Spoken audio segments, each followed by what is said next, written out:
마가복음 1장 12절부터 13절까지의 말씀입니다. 성령이 곧 예수를 광야로 몰아내신지라 광야에서 40일을 계시면서 사탄에게 시험을 받으시며 들짐승과 함께 계시니 천사들이 수종 들더라. 아멘. 세상을 살아가며 사람은 사탄의 유혹에 넘어질 수 있습니다. 감정의 문제, 쾌락의 문제, 관계의 문제, 건강의 문제 등 우리가 살아가며 인생은 이러한 영적 싸움과 도전이 늘 존재할 수 있다는 것입니다. 하나님은 이 세상을 살아가는 우리에게 이러한 문제와 시험이 있다는 것을 알고 계실까요? 하나님은 분명히 우리의 모든 것을 아시고 인도하시는 분이신 줄로 믿으시기를 바랍니다. 우리는 오늘 예수님의 본격적인 사역 가운데 광야의 한 사건을 보고자 합니다. 우리의 길이 되신 예수님의 모습을 보면서 죄악된 이 세상을 우리가 앞으로 어떻게 살아갈 수 있을런지를 깨닫는 귀한 시간이 되시기를 원합니다. 오늘의 본문 12절입니다. 성령이 곧 예수를 광야로 몰아내신지라. 세례 가운데 임하셨던 성령께서는 예수님을 광야로 인도하셨습니다. 그 광야에는 들짐승들과 배고픔이 있었습니다. 예수님은 40일 동안 아무것도 먹지 않는 상태였는데 어떠한 일이 나타나는가? 오늘의 13절이죠. 광야에서 40일을 계시면서 사탄에게 시험을 받으시며 광야에서 40일간 계시면서 시험을 받았다는 것입니다. 어떻게 하나님의 아들이 사탄에게 시험을 받을 수 있단 말인가? 이러한 질문을 해볼 수 있습니다. 사실 이전의 기록처럼 예수님은 세례를 받을 필요는 없었지만 세례를 받으셨습니다. 사탄에게 시험을 받는다는 것도 분명한 이유가 있을 것입니다. 이것을 먼저 크게 두 가지로 설명해 볼 수 있는데 첫 번째로는 사탄과의 싸움은 예수님의 하실 사역과 대조되기 때문에 어찌 보면 당연하다는 것입니다. 두 번째로는 우리에 대한 것이기 때문이죠. 우리가 하나님의 자녀가 되었다는 것은 당연히 사탄과의 싸움이 있게 됩니다. 예수님은 하나님의 자녀가 된 우리들이 그분의 길을 따라 걸어갈 것이기 때문에 친히 인간의 몸으로 그러한 상황에 따라 우리가 무엇을 해야 하는지를 모범을 보여주시고자 한다라고 우리는 이해해 볼 수 있겠습니다. 마가복음은 이 사건을 간단히 다루고 넘어갔지만 우리가 공감 복음이라고 하는 마태복음과 누가복음을 함께 살펴본다면 예수님의 시험은 세 가지가 있었음을 알게 됩니다. 첫 번째 시험은 예수님의 약점을 이용한 시험이었습니다. 예수님이 시험을 받았을 때 어떠한 상태라고 했었습니까? 마태복음 4장 2절의 말씀을 보시면 40일을 밤낮으로 금식하신 후에 줄이신지라.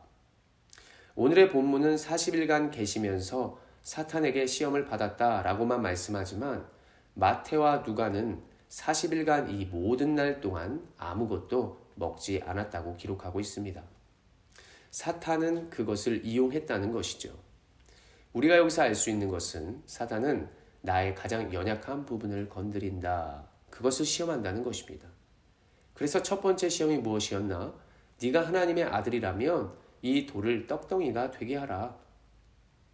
배도 고픈데 인간의 몸이라 분명히 아프고 배도 고픈 것입니다. 그런데 먹을 것으로 예수님을 유혹했다는 것입니다. 예수님은 이 유혹을 어떻게 이기십니까? 신명기 8장의 말씀으로 이기시는데요. 신명기 8장 3절 내 조상들도 알지 못하던 만나를 내게 먹이신 것은 사람이 떡으로만 사는 것이 아니요 여호와의 입에서 나오는 모든 말씀으로 사는 줄을 내가 알게 하려 하심이니라. 아멘. 우리에게 알게 하려 하심이라는 것이죠. 이스라엘에게 지난날 만나를 주신 것은 말씀에 대한 순종함, 그 말씀으로 우리가 이기고 살아갈 수 있음을 보여주신 것입니다. 세상의 유익과 육적인 만족과 유혹 속에서도 우리는 몸을 배불리려 하는 그러한 모습으로 살아가는 것이 아니라 영적인 충만함, 하나님의 말씀으로 우리가 살아가는 데 힘을 얻고 그리고 모든 것을 이길 수 있다는 사실을 우리는 꼭 기억해야 할 것입니다. 히브리서 4장을 보면 하나님의 말씀이 어떻다고 말합니까? 살아있고 활력이 있다라고 말하는 것을 볼 수 있죠. 우리도 예수님을 따라 말씀으로 모든 문제와 어려움을 이겨낼 수 있다는 사실을 꼭 기억하시기를 바랍니다. 두 번째 시험은 성전 꼭대기에서 뛰어내리라는 것입니다. 뛰어내리면 사단이 이야기하기를 천사들이 너를 도와주지 않겠나 라고 하는 모습, 이것으로 유혹하는 것이죠. 그때 예수님 역시 신명기의 말씀으로 또한 이것을 이기십니다. 너 하나님을 시험하면 안 돼. 너 하나님을 의심하면 안 돼. 의심하면 안 돼.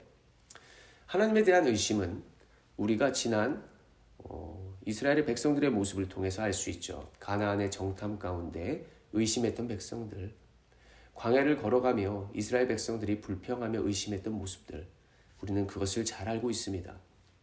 하나님은 얼마든지 그들을 그냥 살리시고 기적을 주실 수 있는 분이지만 기적을 요구하는 무가치한 행동과 능력은 절대 행하시지 않는 분이십니다.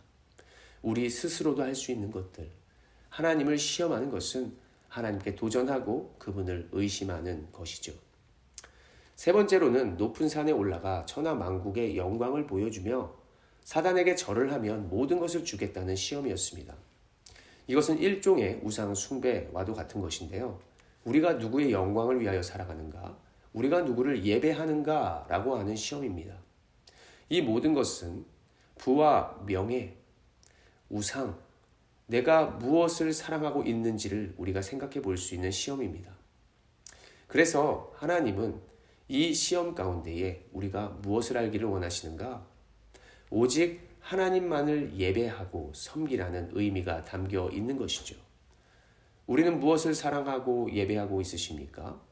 곰곰이 잘 생각해 보시기를 원합니다.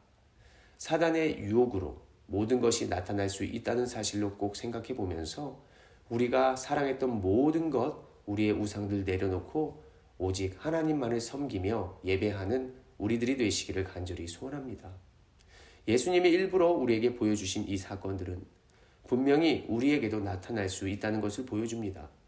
그때마다 우리는 무엇으로 이길 수 있을까? 그때마다 우리는 누구를 바라봐야 하는가?